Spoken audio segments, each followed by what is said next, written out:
അത് കേസ് നമ്മൾ 7ാം ക്ലാസ്സിലെ എന്താണ് ടൈം ടേബിളാണ് വാർഷിക പരീക്ഷ 2025 ടൈം ടേബിളാണ് നോക്കാം. 6ാം തീയതി ഫ്രൈഡേ ഇംഗ്ലീഷ് ആണ്. 2 മണി തൊട്ട് 4:15 വരെയാണ് ഇംഗ്ലീഷ് ഉള്ളത്.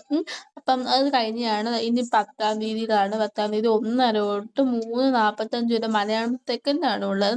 പിന്നെ 12ാം തീയതി 2 ദിവസം ഗ്യാപ്പ് ഉണ്ട്. 1:30 തൊട്ട് 3:45 വരെയാണ് ഇതേ സെയിം സമയം മലയാളം ഫസ്റ്റ് ആണിത്. പിന്നെ തേഴ്സ്ഡേ ഗണിതമാണ്. 5 ദിവസം അവധി ഉണ്ട് കേട്ടോ. പിന്നെ 19ാം തീയതി അടിസ്ഥാന ശാസ്ത്രം ബേസിക് സയൻസ് ആണ്. പിന്നെ ട്യൂസ്ഡേ സാമൂഹിക ശാസ്ത്രം, പിന്നെ അടുത്ത തേഴ്സ്ഡേ ഹിന്ദി, പിന്നെ ഫ്രൈഡേ കലാപ്രവർത്തനം, കായികം, വർക്ക്, അങ്ങനെ PT അങ്ങനെയുള്ള കാര്യങ്ങളൊക്കെ. അപ്പൊ ഇത് നിങ്ങൾക്ക് യൂസ്ഫുൾ ആയ like, share, comment and subscribe. പിന്നെ ഇതൊന്ന് സ്ക്രീൻഷോട്ട് എടുത്ത് കൊണ്ട് വെച്ചേക്കും, നിങ്ങൾക്ക് യൂസ്ഫുൾ ആവും. എല്ലാവർക്കും ബൈ. 7ാം ക്ലാസ്സിലുള്ളവർക്ക് എല്ലാവർക്കും എല്ലാ വിഷയത്തിലും നല്ല മാർക്ക് കിട്ടട്ടെ എന്ന് പറഞ്ഞുകൊണ്ട് എല്ലാവർക്കും bye. Like, share, comment, subscribe.